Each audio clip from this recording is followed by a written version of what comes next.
Hi, everybody. This is Chloe Hudson with World Peace Projects. Thank you so much for joining me. So, I am kind of new to live. I didn't have software, so I didn't want to fiddle with starting the regular live I had scheduled because I would have to scramble for figuring out software, and I'm just not in the mood for that. So, I hope you guys are doing great. Thank you so much for tuning in, whether it's live or after the fact. And I had a really beautiful day with some pretty fantastic clients today.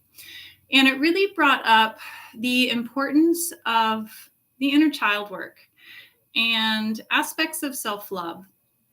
Now, I find that when we talk about self-love, a lot of times people get a little bit like, that's kind of old and new, or, old story. Nothing new comes around with that information. But at the core of all of the trauma work and all of the upsets and all of the striving to find, if you're going to talk about like enlightenment when we go into metaphysics, I find it always comes back to the internal peace in your being, which is your inner child and which is self-love. So if you have any negative thoughts about self, do you still have monkey mind going? Do you still have the experience where you berate yourself, or you're mean to yourself, or you criticize yourself, or, oh, I wish I should have done that, or you feel the shame and you feel the unworthiness? That is negative talk for inner child. And can we get to the point where we treat ourselves the way we would treat our child? Because it's the exact same thing, right?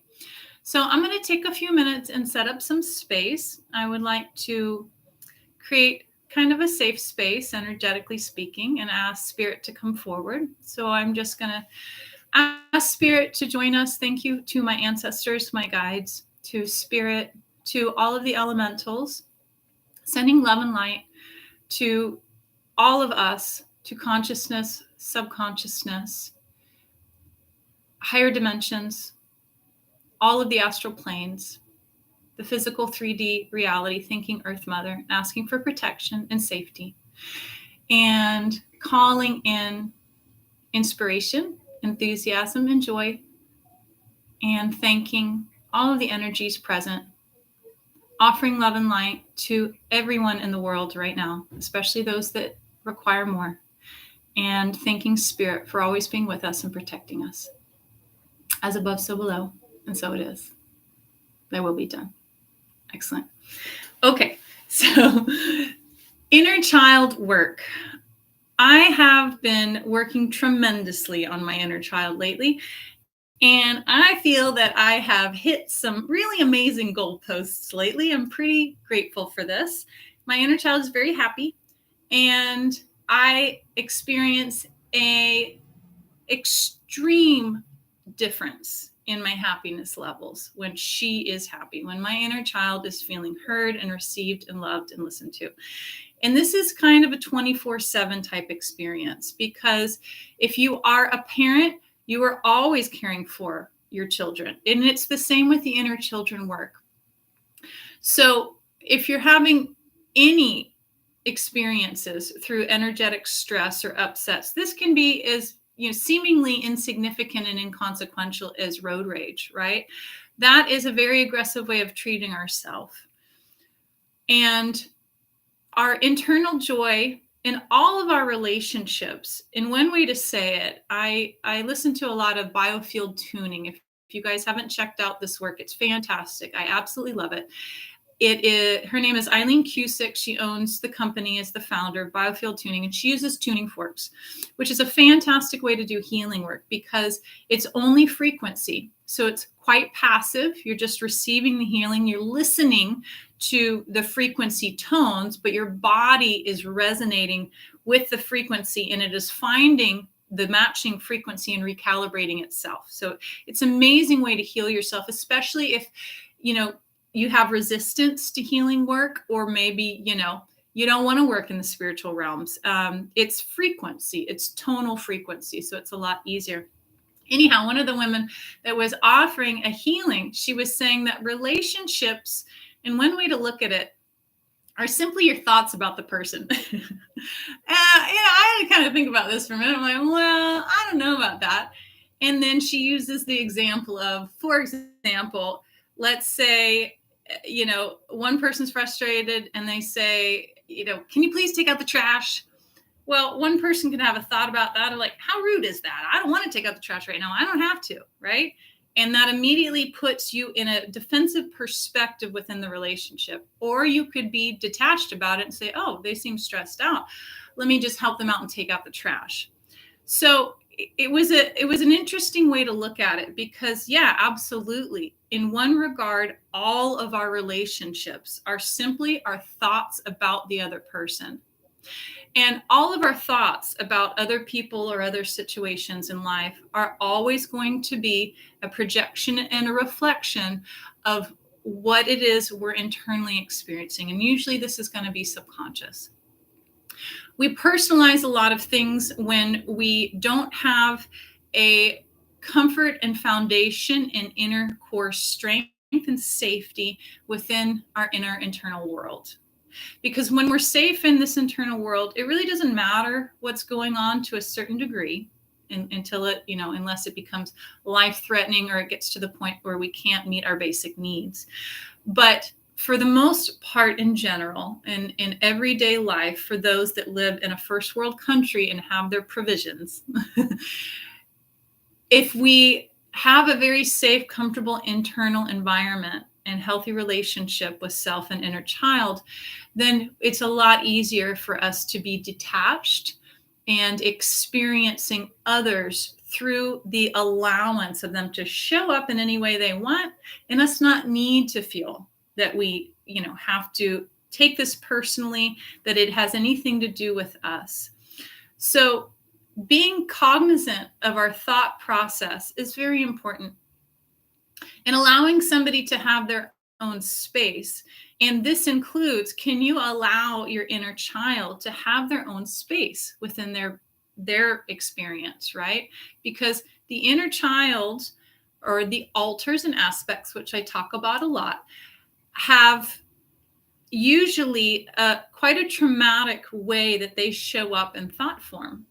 And of course, we're going to personalize that because it's us after all, right? And it takes a lot of time to learn the difference between your true self, your adult self, let's say it this way, and the inner child internal self.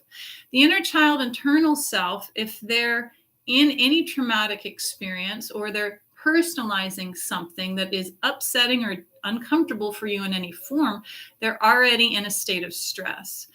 And our job is to show up in a way where we can hold space for them in a detached manner and allow them to vent and to pout and to cry or to be angry or throw a tantrum, whatever they need.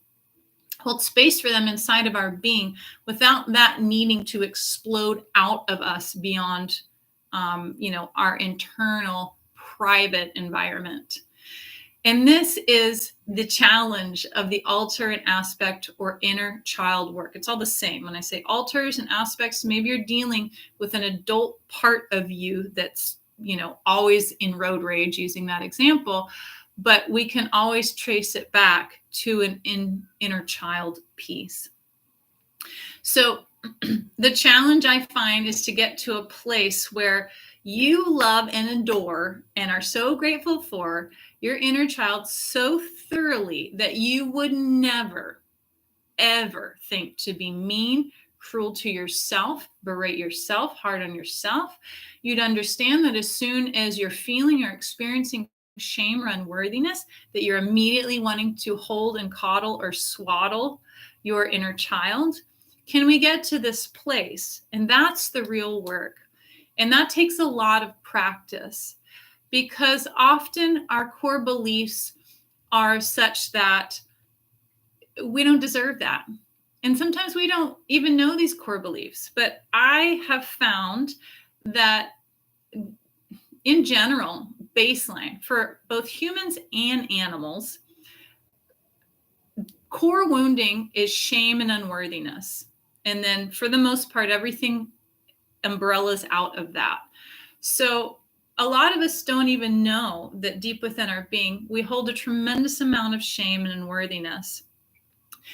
And what I have found, which I'm not sure if this is average, but it's, what I've seen with my clients, is when the child is not receiving back the gentle care and nurturance and healthy attention and reception and acceptance that they're requiring and needing, unbeknownst to them because they're a child, but their nervous system knows what they need, right? Their emotional body knows what they need.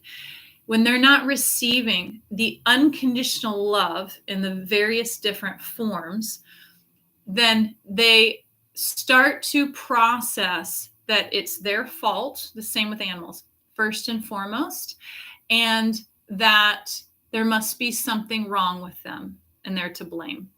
So at the core of most wounding is this kind of blame, shame, unworthiness experience. And you guys, I'm just going to keep talking. If you guys want to pop any questions in at any time, please feel free to. But I'm going to allow myself to make use of the time as well. So finding the part of self where we have to forgive ourselves and help the inner child understand that maybe a core wounding is them believing that they're not worth existing. That's a tough one, right? I just found a core wound, or I shouldn't say a core wound. I should call it a limiting belief with my most beloved and favorite emotion code practitioner.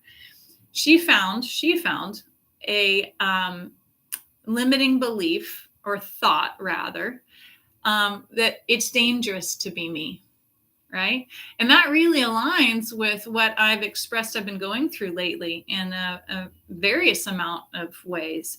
Now, our limiting beliefs they're subconscious, they're hidden.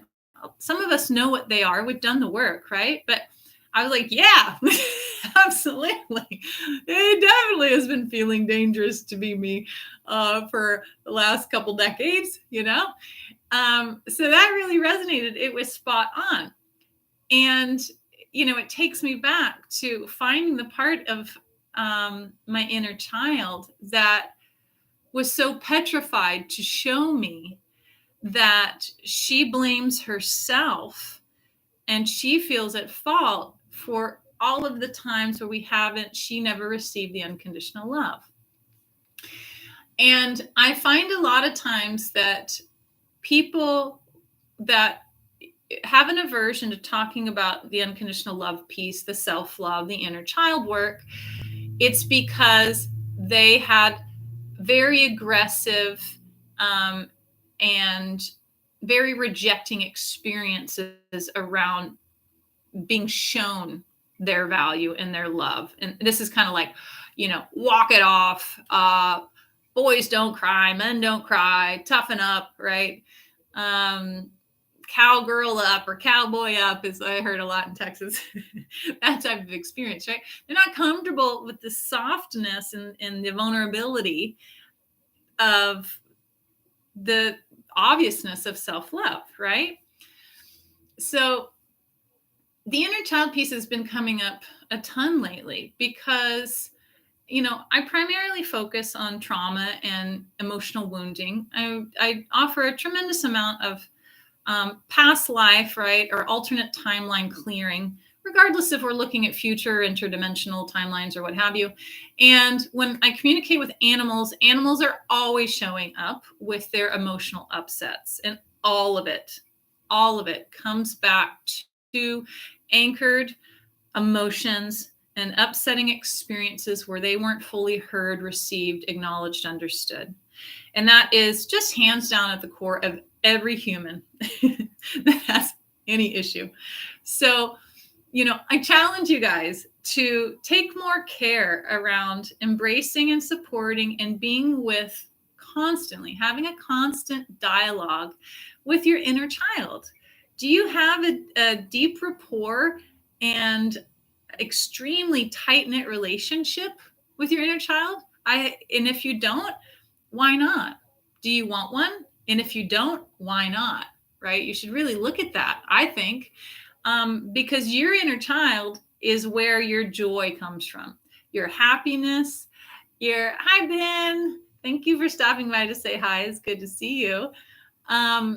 Your enthusiasm, your playfulness, your adventurous side, your goofiness, right? You're often too, kids, they don't care what other people think, right? They're still allowed to like run around and be all weird and be goofy and throw themselves into the dirt. Adults, humans don't judge that. We judge that upon adults, but the children have that allowance. So they're the part of you that hold the mastery in your happiness. So if you want to be happy and you want to be more enthusiastic and enjoying your life, it is really important for you to be very tuned in and attentive to your inner child. And your inner child is just dying for you to acknowledge them if you don't do that. And they have a lot to show you and a lot to help you with and a lot to assist you. And there is absolutely a process when you begin connecting with inner child where they need to feel trusting of you. They need to know it is safe and they will be heard and received to come forward and communicate with you. First and foremost, as opposed to lashing out or reacting through you. Because the work of the alters and aspects is such that when we're not conscious of our alters and aspects and inner children, they work through us, they control us. We are ignorant to their existence, therefore we think it is us and we react and we loop patterns and we respond. We get upset and we blame and we project because after all, I'm having a relationship or a situation with this person or this experience or event around me. So why would I not think that they have the responsibility of what's going on? And this is where, with the wisdom and the understanding of the alters and aspects and loop patterns in inner child work, you back up and you say, you know what? I've done this a million times. This person looks different. They have a different name, but I've been here, done that with somebody just like them a lot in my lifetime. You start to see that they're just placeholders in the theater of your life, and you can wrap it all the way back, if you know how to trace it, to your initial core wound, which is going to have to do with the inner child and the trauma that they went through, and you have to address that in the first place, right? But there's this fantastic look over here kind of experience with loop patterns and karma that keeps you from finding the true reasoning of why all of this has happened, because now we're focused on the umpteenth time, the umpteenth situation, and the umpteenth relationship, or the exact same core issue or feelings are coming up. But we're still relating it to this person and this experience in real time when it's just a placeholder. It's just a repeat. You've done it a million times before, right? So anyway, I just wanted to put that out there. Now, another thing that I would like to offer up, I would really appreciate everybody taking a moment and sending a tremendous amount of love and joy and happiness to Palestine and Gaza right now. This part of the world obviously is going through some treacherous, horrific experiences, and I would absolutely love to offer them inklings and feelings and experiences of joy, moments, even if they are far and few between, of lightheartedness and feeling safe and feeling loved and heard and supported and held and protected, and offering them, asking Spirit to assist them to feel that they are supported and the world is holding a tremendous amount of space for them. As this is shaking many of us to our core in a way and at a time, astrologically speaking, where there will be justice that is going to come out of this in levels that we haven't experienced before, both on the personal level and hopefully in government global levels. Because I think to a lot of us, these types of experiences are just mind-boggling, and they move us to the core where, even if only in our internal self of how we show up and perceive experiences that are happening in life, it changes us. So I just want to send that out and ask everybody to continuously hold space to a certain capacity for so many, and also asking Spirit to assist those who have crossed over to do so with ease and peace, and find some relief and release as they move to their new experience in their existence, which is outside of their corporeal form. Okay. Now, some random kind of current event things that are coming up right now. One thing that I have been thinking about is there are some certain experiences I've been looking at through other people, other timelines that I've been viewing through my situations. And I have noticed that a lot of, and this has happened forever, right? A lot of people are abusing plant medicine. And the reason this is coming up for me is because I realized I was trying to figure out how some of these people were so, for a time, proficiently hacking into my dream time. And, you know, I put it to hiring professionals to do it, right? But another thing that I've realized in addition to that is the use of psilocybin, ayahuasca, and other plant medicines that offer certain access to the astral planes and that alike. And I became immediately aware that when this happens, it is a violation of the integrity and desire of how the plant wants to be utilized, if it even wants to be utilized, right? Because those of us that consciously access plant medicine, even if we're doing it recreationally, we're holding a level of appreciation, integrity, and like attunement to the plant medicine and the frequency and the energy, right? And at some level, hopefully, we're giving thanks and asking our permissions.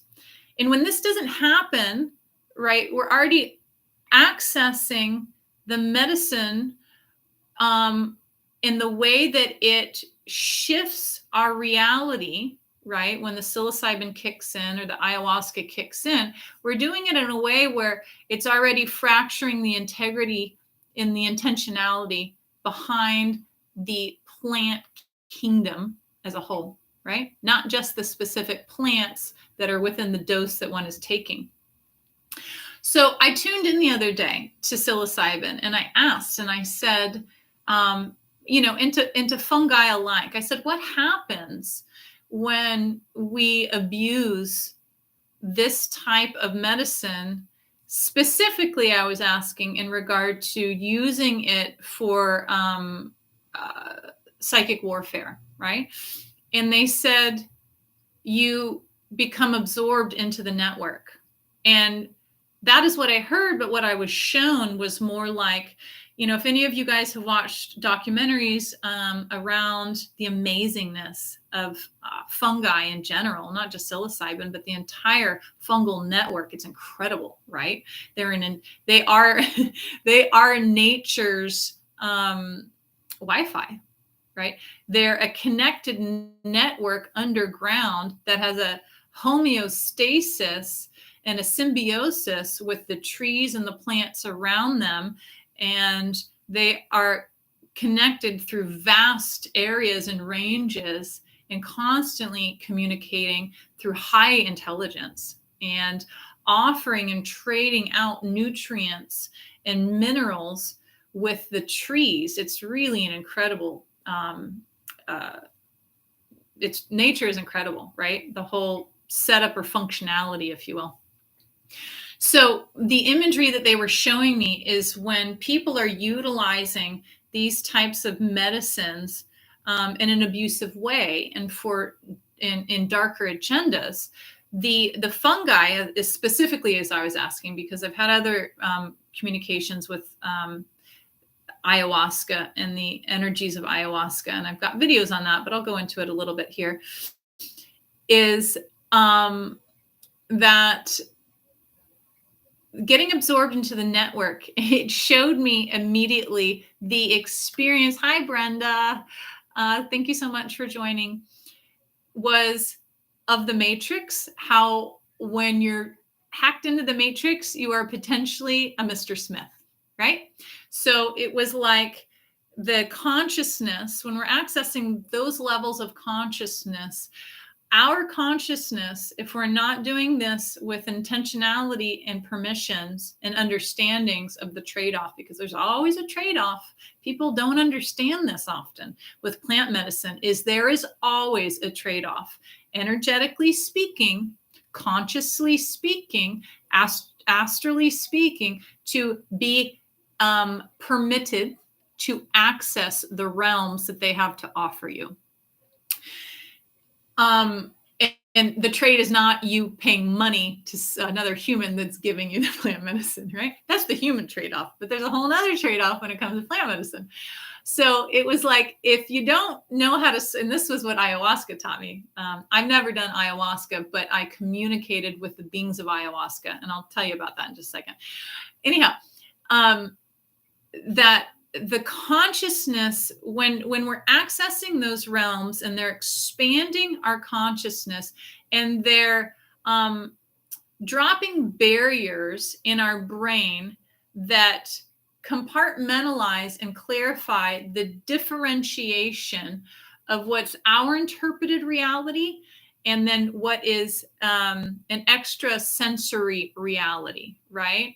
There is literally a barrier dissolve in the brain of when this happens, which is how we begin to access the other, what we'd call the higher states of consciousness, but it's not necessarily a higher state. It's just an otherworldly state of consciousness. So then we start to trade off, and the parts of our reality and consciousness that we are usually anchored into begin to bleed out. They become more amorphous. And so then we get into, and what does that mean? What does that look like on a human scale? Psychosis, right? It looks like the inability, once you've come off of the dosage and you're meant to come back into your reality and re-anchor into your consciousness, there's a bleed through. There's Swiss cheese happening here. There's holes. And now we can no longer grasp, to certain extents, depending on how much you're abusing it, your consciousness in the same capacity, because you're being absorbed into the network, right? Now, ayahuasca is a different jam in the way I have experienced it. And I'm sure it's a very different experience when you're utilizing the plant medicine. I cannot speak to that. I have never utilized ayahuasca plant medicine. I've utilized psilocybin, though I've never been drawn to it. I have an aversion, actually, for me, to ayahuasca and a lot of plant medicines, because first, I don't require these types of plant medicines to access certain realms that, the average person would deem beyond the norm. Doesn't mean I access the realms that ayahuasca offers, because each plant medicine is their own gatekeeper to a very specific frequency that they allow you into. So I had a session with a client years ago, and I've talked about this on other videos, and he would partake in ayahuasca. I shouldn't say often, but in this session, he was asking me about an experience he had through an ayahuasca ritual. And when I went to the astral space, I showed up, and in front of a fire, and there was an Aboriginal looking man there, and he was tending the fire. And I knew already that the Aboriginal looking man that I was in front of was the gatekeeper of ayahuasca itself. And I asked him, I said, who are you, basically? And then he validated, clarified, I'm the gatekeeper. When you're accessing, this is just what I was shown, right? When you're accessing the plant medicine, and because this is a energetic experience, it's most likely that this gatekeeper is going to show up in a variant different form, depending on what may resonate for you or make you feel safe or comfortable. This is what I'm seeing, right? Even though I'm not on the plant medicine, I'm tuning into my client's experience of it. And he says, you come to me to enter into the realm. And he said, there's always a trade. In order to be permitted into access, you must trade something that is dear to you. And I said, like what? What does that mean, right? Because when I hear that, I immediately think of something physical. And he says it's different for everybody. And I said, well, do people know they're trading? And he said, basically, he's like, no. Most of the time, they don't know that in order to be granted access into the consciousness that ayahuasca shifts you into, you're making a trade of something that holds value to you. Usually it's something that you're subconscious to. And because you're not showing up with something already in mind that you're willing to trade and what you're not willing to trade, they're going to take what they want.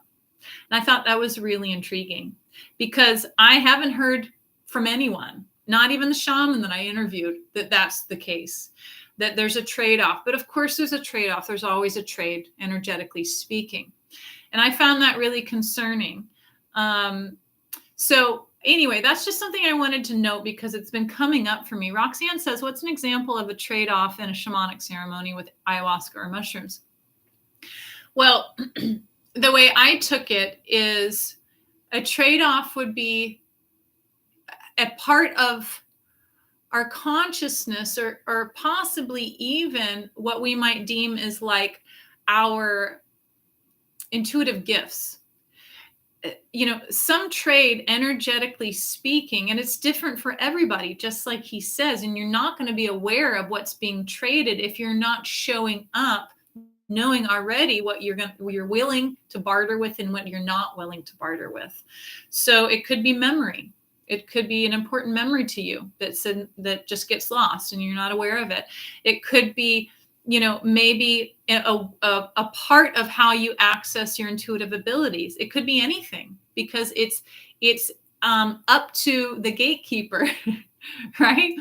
But I just wanted to bring some intentionality into that, because what I've been noticing a lot lately, I've been noticing it with this current experience I'm talking about, asking the plant medicine and the plant kingdom itself, how that experience is for them.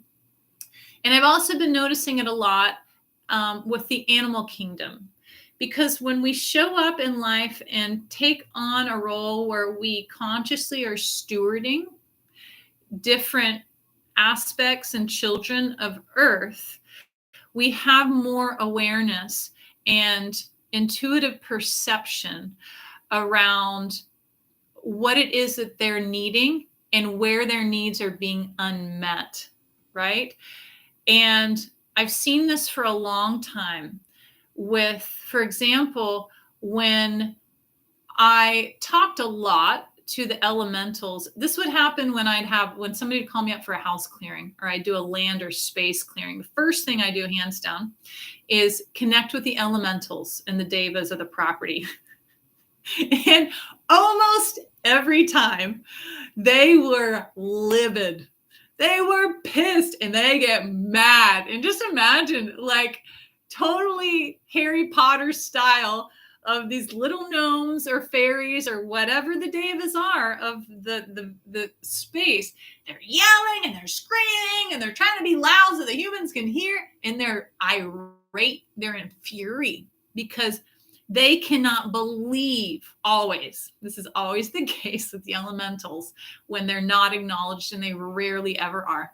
They are just besides themselves at the audacity of humans to come in first and foremost and have some really weird, out of their mind, for the perspective of the elementals, humans are out of their mind that they believe that humans own the land first and foremost.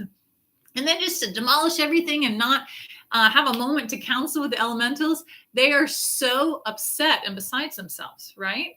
And they're usually quite quickly appeased when they have acknowledgement, when they have received, been asked for forgiveness and offered some type of exchange, which can often just be like creating a fairy garden, or they'll make requests often, things like this. And that was some of my first experiences of how often all of us, it doesn't matter if it's your crystal or a human child, not being acknowledged, how important it is to meet the needs and have acknowledgement and be heard and be seen.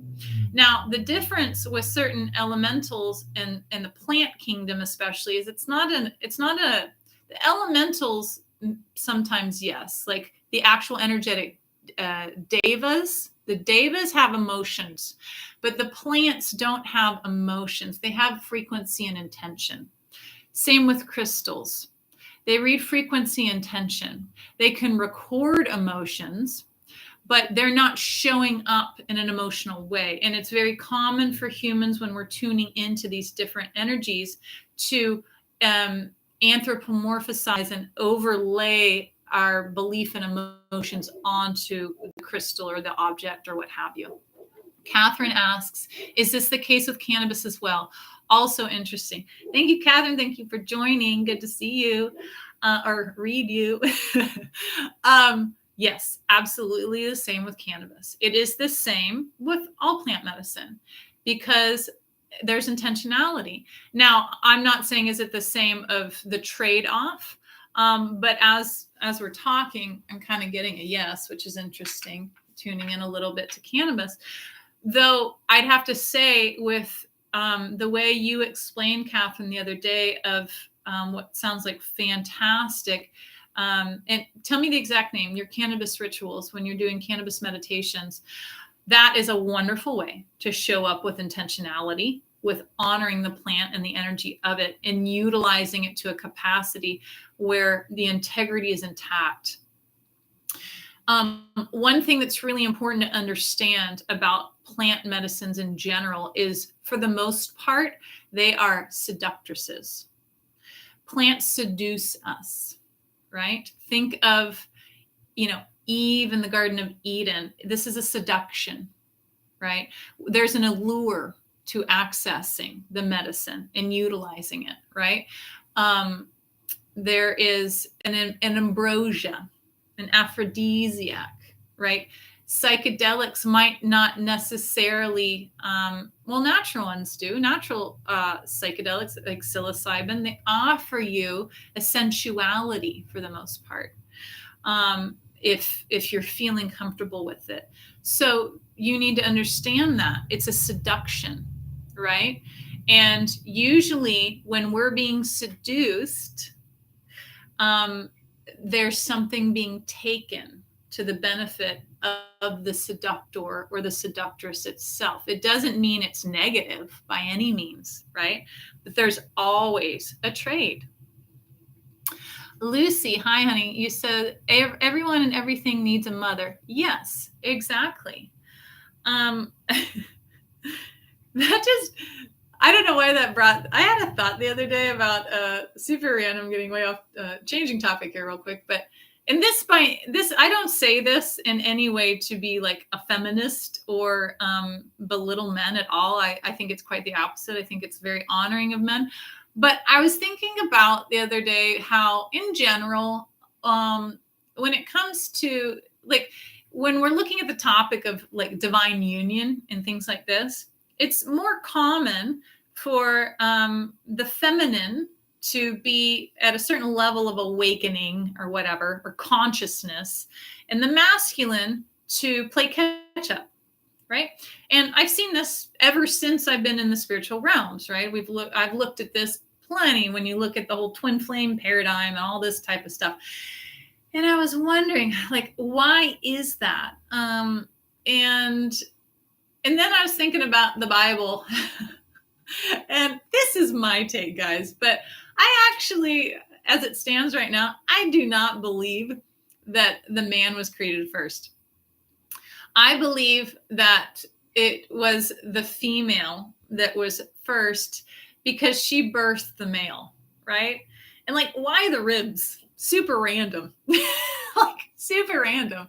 And so it makes more sense to me that the female is first and then the male, because the male comes from the female, and therefore the female will be first and the male will follow, and the male will honor, because that's what sacred masculinity is, right? He is honoring, following, and protecting the feminine, right? Whether we're talking about male or female, right?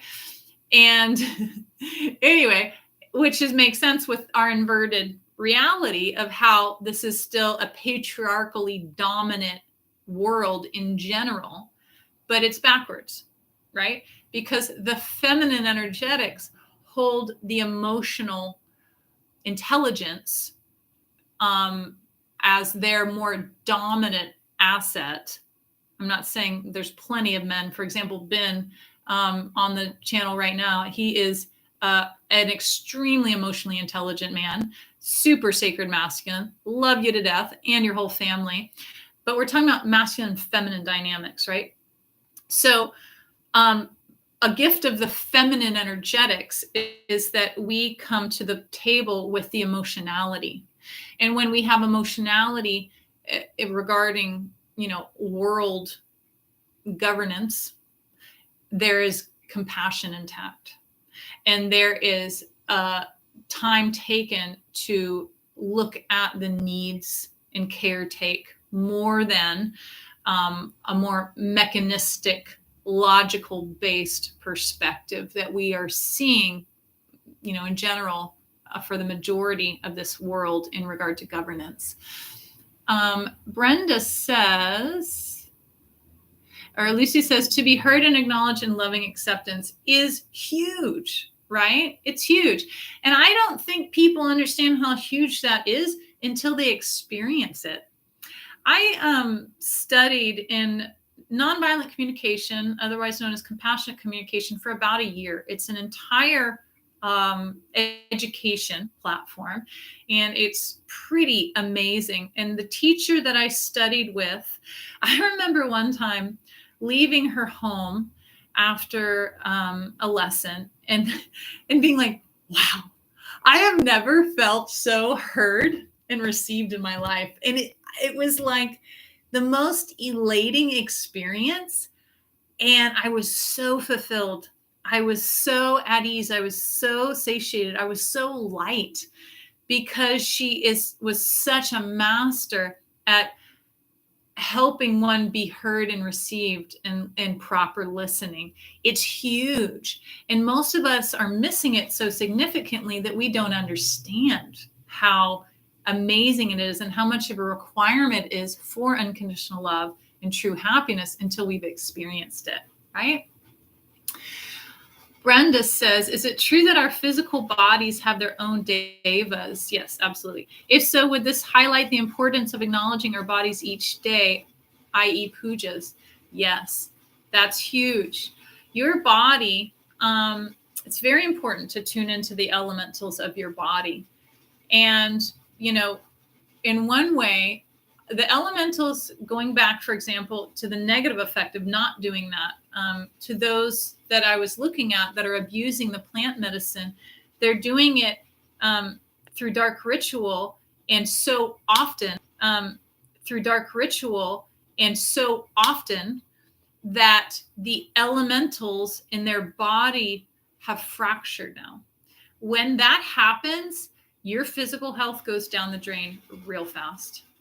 And it doesn't happen fast. That's the thing. It takes a lot of time because the elementals in your body are supremely devoted to you.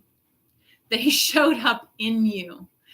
They love and adore you. They are, what's the word? They have fealty to you, right? They chose you. And to some capacity, at a certain point, you chose them. So in order for them to fracture, imagine the level of disrespect and betrayal and demeaning and devaluing that usually the human's not conscious of, because they're not even conscious that the elementals are in their body. And that's a whole nother level of unconditional love that these energies and beings are showing up with, already knowing from the get-go that they'll may never be acknowledged. But they don't need that, because that's not what unconditional love is about. But to get to the point where they fracture or begin to falter, it takes a lot of time. And it happens to a lot of people. We have all sorts of abuse through our body. It could be, again, the mental abuse, the thought abuse I started the video with. It can be physical, all sorts, right? And then when we are honoring the elementals in our body, we are helping them elevate the reason that they're here in the first place, the point of their existence, right? And the example I want to bring up right now is Masaru Emoto's beautiful work with water crystals. If you guys haven't seen this, I had the privilege of going to one of his talks one time in Hawaii, and he showed his beautiful work. He had, I got a card deck at the time where, if you haven't heard of his work, he's taken all different types of water under the microscope to the level where he can see the crystallization of them. And then he's put intentionality into them, preyed upon them in different facets, and the different beautiful or horrific looking manifestation of the crystals, depending on the intention put into the crystal. So the deck of cards is each emotion or intention. So it could be love, compassion, hate, anger. It goes through all of these different emotions and energies, and the shift in the crystalline structure of the water is significant and amazing. And it brought so much light to the understanding, because we're at least 70% water, right? And so is the planet, of how important intentionality is, and our emotions are, and what it's doing to the elementals in our body, depending on how we're treating them, right?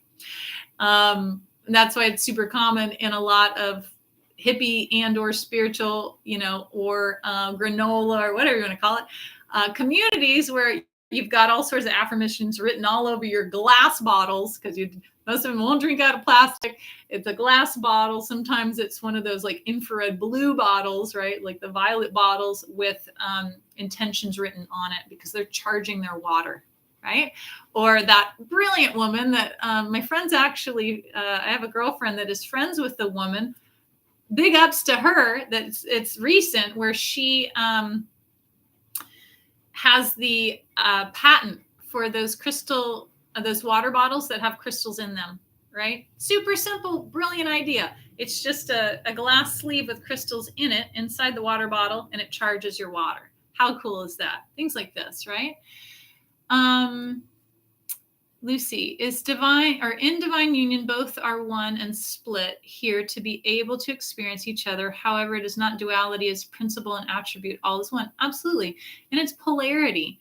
And, polarity is a topic that I've been looking at a lot. And it's a sensitive topic right now, because, if we're talking about masculine, feminine dynamics and we're looking at polarity, then we're getting into the conversation of man and woman, and how we're seeing an attack on the polarity of male female right now with transgender topics, right? Not going to go into it here, but I have a lot of thoughts on that. And the main focus I want to say on that is really just, it's very important to honor and pay homage to the supreme importance of polarity. There's everything in between, right?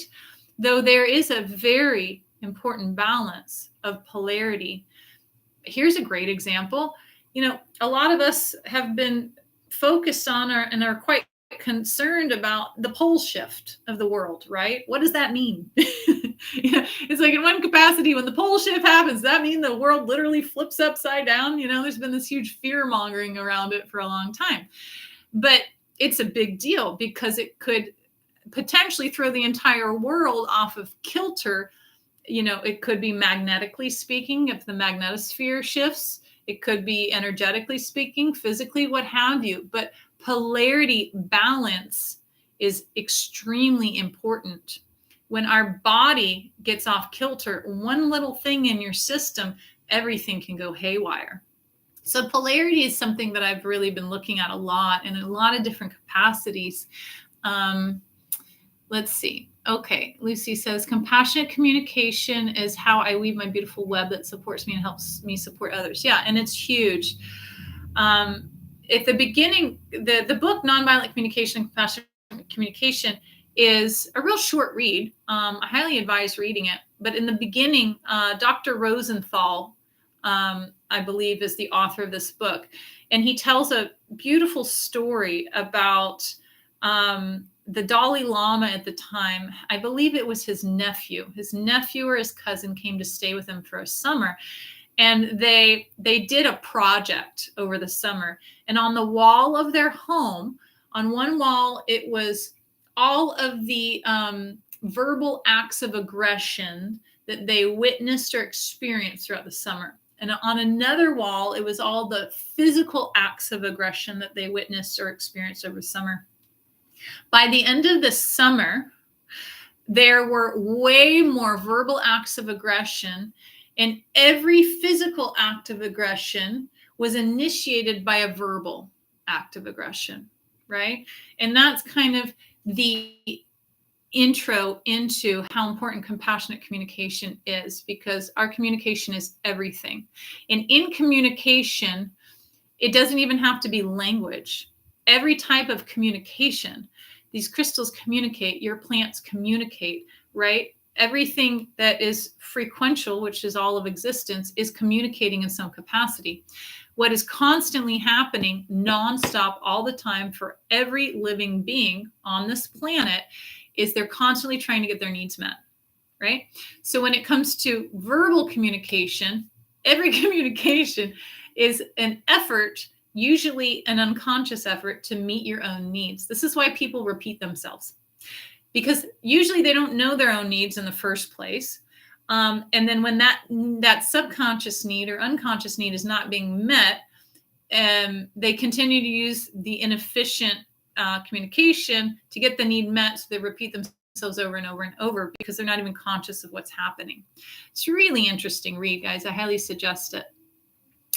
Lucy, all is frequency first. There was sound of perturbation in the ether field. Yeah, all is frequency through and through. Brenda, in my perspective, right? Brenda, oh, how amazing that you saw him.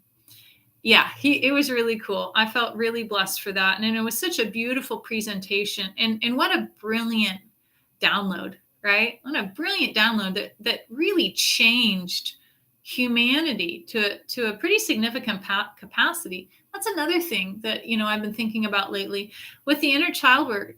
For me in my personal life, and I'm pretty vocal about my experiences with you guys to a certain extent with what's going on in my personal life, trauma-based, right?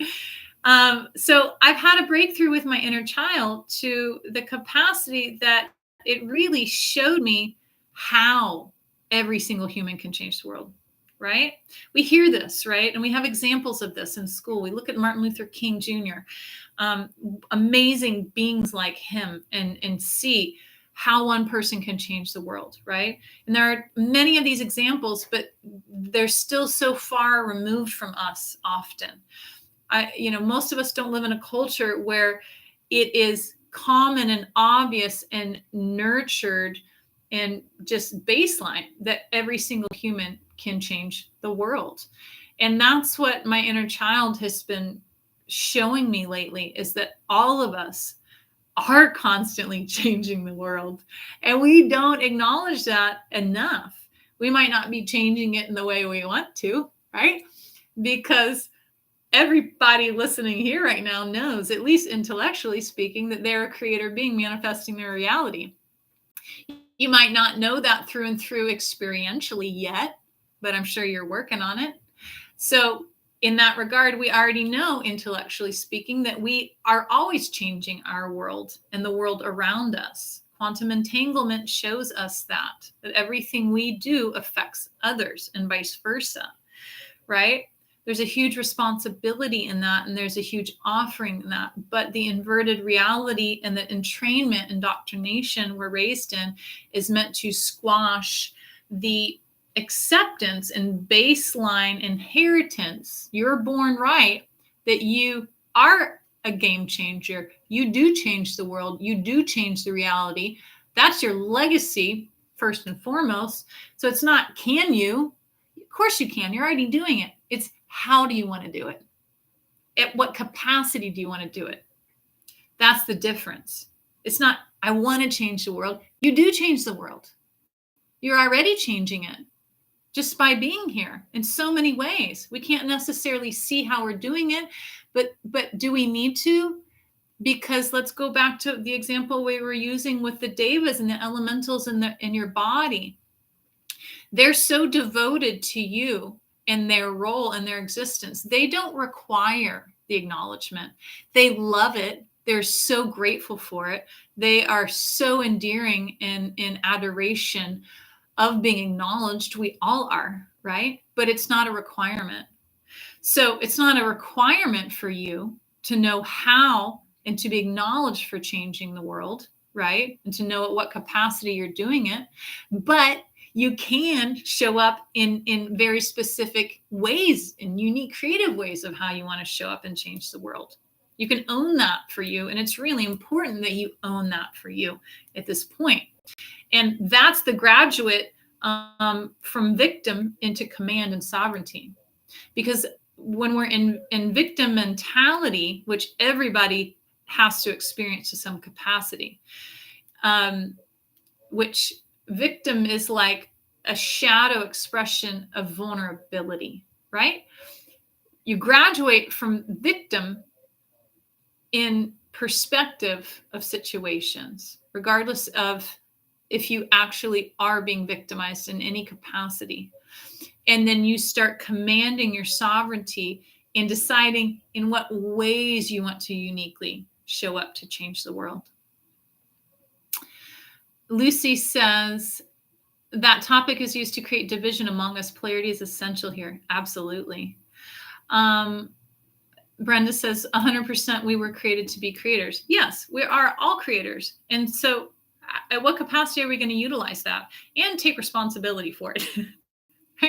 Because that's one thing that has always been so very intriguing and at the forefront for me, is how people just love to undermine responsibility for self and others. And that's the manifestation of, it's the experience of mirroring and projecting dynamics, right? That is such an intriguing trickster experience that offers us an out and an excuse not to take responsibilities, because our id, our ego, our conscious and subconscious mind are set up in such a way that they have an aversion to responsibility, right? And so hence we engage with the game. Anyway, but responsibilities, have been huge for me. And this last year, I've been really focused to a new capacity on karma. And I'm really intrigued by karma because, karma is just a word that I use that I'm comfortable with, but it's the inheritance and the legacy of our energetic existence. karma moves through time and experience and existence, much like our ancestry and our lineage and our DNA, right? And it's in our DNA, it's in the frequency encodement and embedment. And the karma is the building blocks, or rather the tell of how you are or are not taking responsibility in your existence. And it is a timeline that shows you, that offers you where in which you have the ability to go back or forward or whatever, whichever direction, to access points where enough responsibility wasn't taken or needs to be adjusted in order to right the karma or alter it. I find it so intriguing. Karma, I think, is just so intriguing at the levels in which it plays out, because it's interpersonal, it's, global dynamics, it's all sorts of relationships and situations and life experiences. And karma offers you a blueprint and a map to the life you want to live and experience. But usually we're not looking at it until the karma is negative, right? That's usually when we're like, oh, I gotta start paying an example. I think there's some karma happening here. It's not the kind of karma I want, right? And then we start paying attention and we're altering it. But the responsibility piece has been something that I'm so intrigued by. I've said this a lot, but I heard I don't remember it, if it was like a Buddhist or one of these types of philosophical leaders said that if we're angry, whenever we're angry, we're simply ignorant of something. And that really impressed upon me. And I took that to heart, and I'm really glad I did. I think I took it to heart because I don't like the way anger makes me feel. I don't want to sit in it long. And I have used, and this is the trickery, right, of the subconscious mind. And a lot of people pleasers do this. They will use over responsibility as a way to play into their victimization and not take true, authentic responsibility. So they'll take over responsibility to please or appease someone else, which is kind of like a theft of where that person has the potential to show up and take their own responsibility and become on level, right? You're taking more than your allotted amount. So it's already off balancing the situation. And you're doing that to people please. And therefore you're not taking your own true responsibility of where it matters. So one thing about me is I'll always look to find responsibility, but it doesn't always mean I'm doing it in the right way, right? It could be a self-manipulation. That's another thing that's really important to look at when you tend to be a over caretaker or a people pleaser, right? When your manipulations are more covert, you have to look to where you're self-manipulating through maybe an overage. And wherever your overage is, it's making up for a hidden underage, right? So I'm looking at, okay, whenever I'm angry, it simply means I'm ignorant to something because I'm not able to take my responsibility. And then another, thing and years later, more recently in this last year, something that Eileen Cusick, that woman that owns Biofield Tuning, said in one of her healings was, when we're feeling angry, it's because there's been a violation of our boundaries. And I thought that was really intriguing as well. So if I'm angry and I'm ignorant to something, could it simply be that I'm ignorant to the fact that this person is violating a boundary that I'm not conscious enough of yet to hold my sovereignty and express my boundaries in a way that is appropriate and doesn't even allow them to invade my energetics or whatever it is, right? So anyway, I thought that was really interesting, is for the most part, anger is a tell. that there's something that we need to take responsibility for, or that we're ignorant to, and that our boundaries are being invaded to some capacity, and we don't have the efficient means to express them. Another thing, I'm just jumping around here, guys, because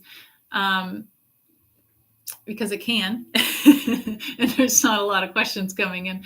But, I've been talking a lot lately around narcissistic paradigms.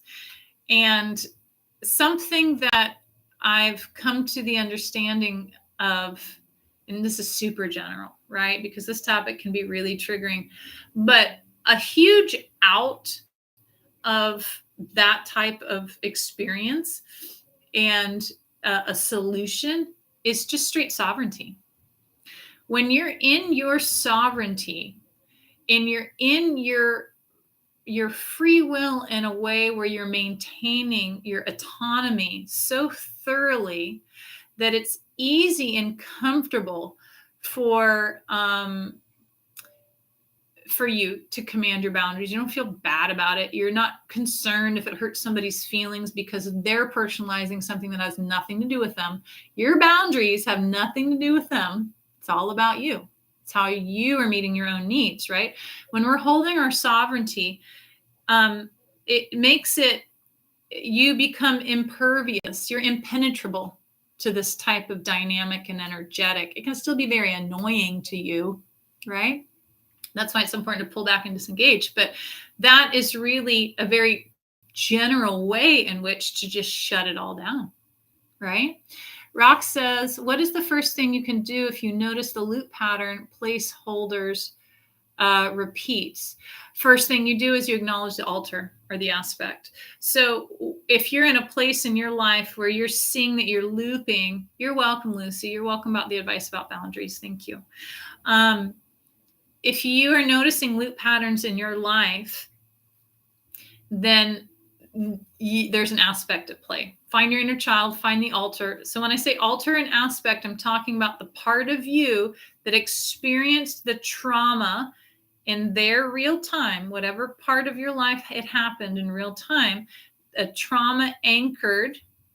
And once the trauma anchors, the loop pattern begins that repeats the trauma until it's healed.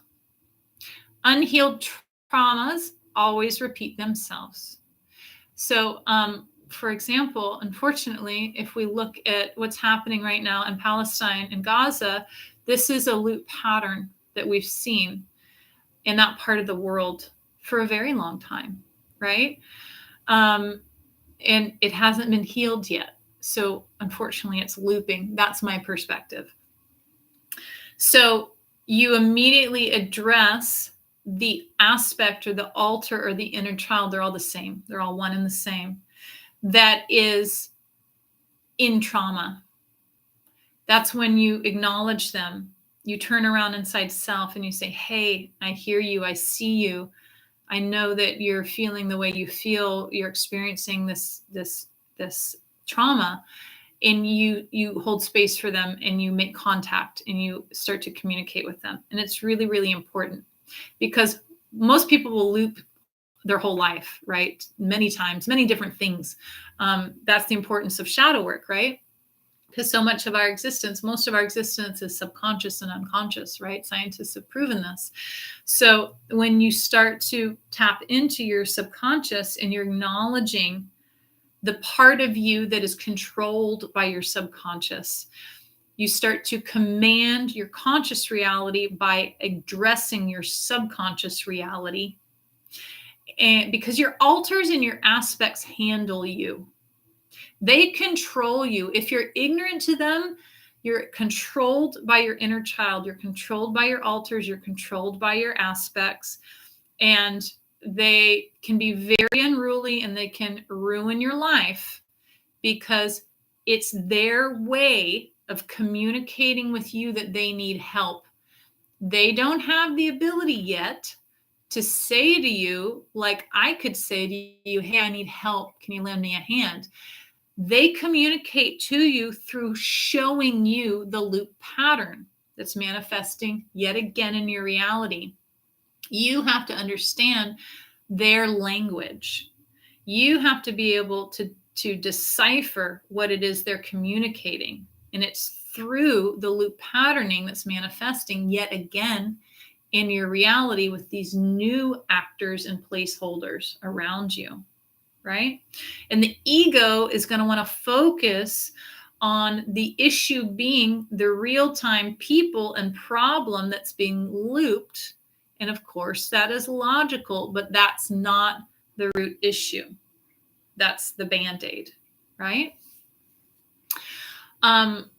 So it's super duper duper important to make contact with your inner child and to be really, really good friends with your inner child, to parent your inner child, to love and adore your inner child, so that you get your inner child to a place, you're doing the healing. First of all, you're healing all the traumas, but you also get your inner child to a place where you've trained them so they don't need to be looping like this, or even when they're looping, they still can now communicate with you the way I could say to you, hey, I need help. They can now say to you, hey, I need help. I'm feeling really upset or triggered.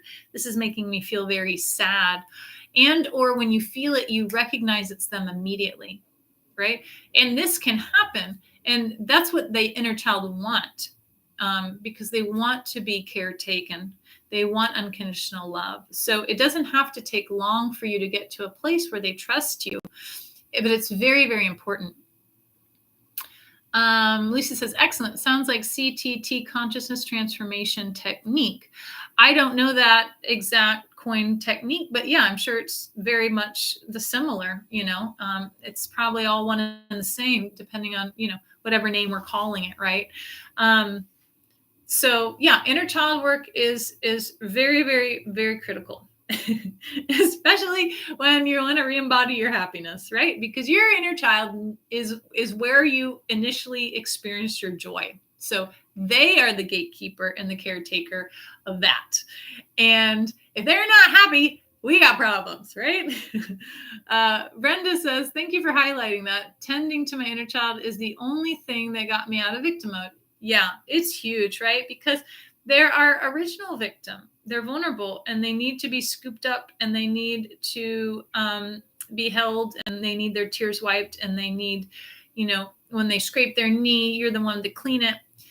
Especially when we have not had proper caretaking in our childhood, and or just, the shortcomings of all parents, because that's evolution, right? No matter how much a parent loves and efforts to support and nurture and assist you to their best capacity to be unconditionally loving, there's always going to be shortcomings, because that's humanity, and that's how you grow, right? Your traumas are your potential for your greatness. They're where they're going to show you your most ultimate strengths often. It doesn't always mean we need as many traumas. Like, didn't mean I needed that many, Spirit, right? But maybe you did. Who knows? Depending on the level of responsibility you're able and willing to take as the creator of your reality, right? How much can you expand out and find acceptance and peace for? Because it can be never ending. I mean, children and animals alike are very sensitive beings, and they store a tremendous amount of emotional distress and trauma. And that's all often still there if it hasn't been addressed. So it's just really, really, to me, that's very imperative work, because when I look at anyone that is enacting heinous crimes, now I do believe that there is a difference between something that's illegal doesn't make it innately wrong. For example, I'm from Texas. Cannabis is still not legalized there. So do I think that it's right to arrest somebody and give them a felony and send them to jail for 10 years for having medicine on them that may help their seizures? No. I think it should be illegal, that somebody would bring that against them as a punishment, right? So doesn't mean that illegal is from perspective is necessarily wrong, bad. But let's say heinous acts, crimes against humanity, right? If we look at those enacting it, you will always find significant core trauma from their childhood. Something else that Dr. Rosenthal said, I don't remember if he said this in the book Nonviolent Communication. I think he did. Or it could have been something else I was watching that he was speaking on. But he was asked to visit a penitentiary one time. And they wanted him to come communicate with a pedophile. And he was explaining first his concerns and reservations in agreeing to this, right? Because he didn't know how to possibly show up as non-biased as possible, right? Because of his beliefs. And at the same time, he was hyper aware of, what a pedophile would be going through in a penitentiary simply because of those types of crimes and the inmates around him knowing what he has done, right? So anyhow, he shows up, he's communicating with this man who is a pedophile, and he gets to a point, I think he asks him something to the capacity of, why do you do this, or what do you get out of it? And the man told him that there is a moment where every child, he looks in their eyes, and there's a moment where they are looking at him in the way that he felt when this happened to him as a child. So it's a extremely heinous, fractured, mentally unwell way to get his needs met. And that's a very extreme example of how far and in what way we can fracture and pervert how we're seeking to meet our own needs. But it's always about that. It's always about meeting your needs. And depending on how far away you got from having your needs met can, clarify how far you're willing to go to effort to get them met. Doesn't mean that you'll ever meet them, right? But that's how broken his inner child was, right? And on the flip side, if you look at children who are raised with compassionate communication and their needs are very well met, they have a sense of autonomy, sovereignty, very healthy boundaries, very compassionate and intelligent, and they show up in a way where adults would look at them as something I might term as like an old soul. They're content in their being. They're less triggered. They don't personalize things as much, right? And that's what happens when we're built with a foundation of our needs being met, is we know how to show up in a way where we reflect meeting others' needs very naturally because ours were always met. And it's a very beautiful thing.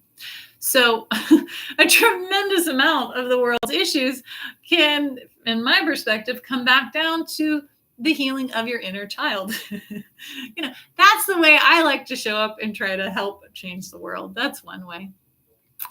Brenda says, it's also helped me to communicate with my parents' inner children and my husband's inner children. Absolutely. That's such a great point, Brenda.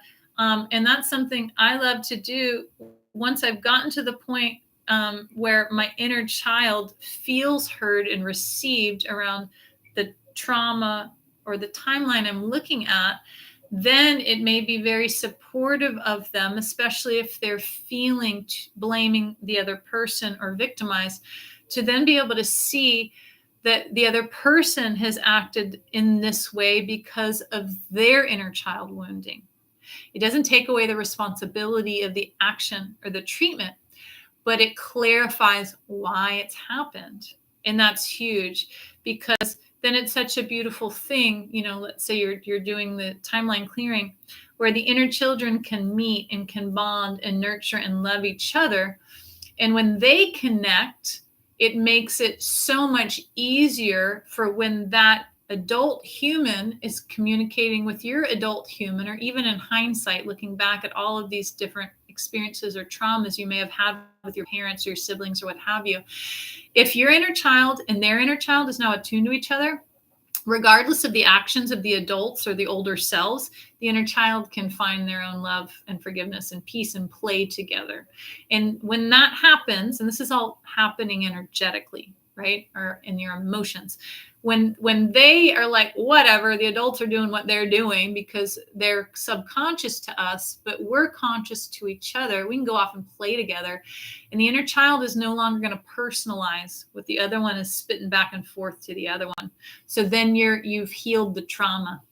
You might have a spat, right? You might do a tit for tat in the moment, but you're going to release it in the moment because the inner child doesn't want to hold on to it anymore. They're no longer fractured by it. They've healed themselves, right? And it's a beautiful thing. It's a very beautiful thing, especially when we get into the, need to forgive our parents for the inevitable trauma that happens through parent-child dynamics, and we all have it. And that was a really tough lesson for my parents and me, my whole family, because man, when I became privy to the fact that a lot of stuff that I'd experienced is trauma from my uprearing, I went on a really unfortunate campaign to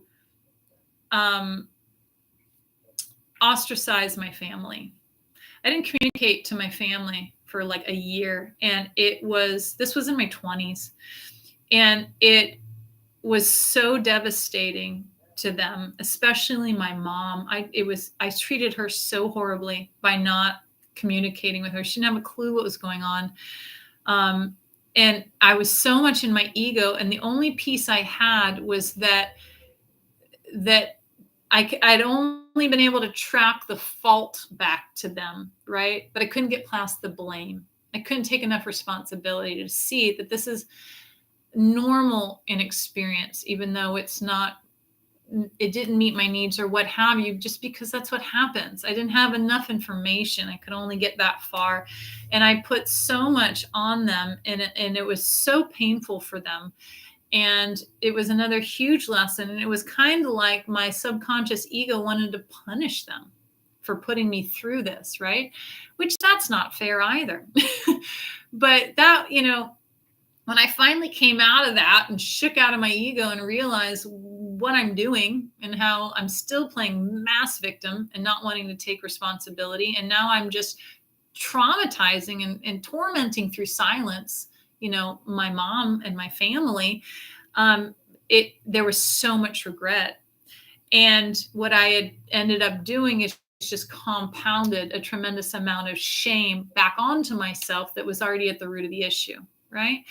But that's a lesson I had to go through too, right? So obviously another karmic loop that played out. So anyhow, all right, guys. Well, does anybody have any other questions? Otherwise, I'll start wrapping up. And I'm so glad you joined me. Thank you so much. And I'd like to start doing these a lot more often if you guys are interested. Roxy, she's moderating here.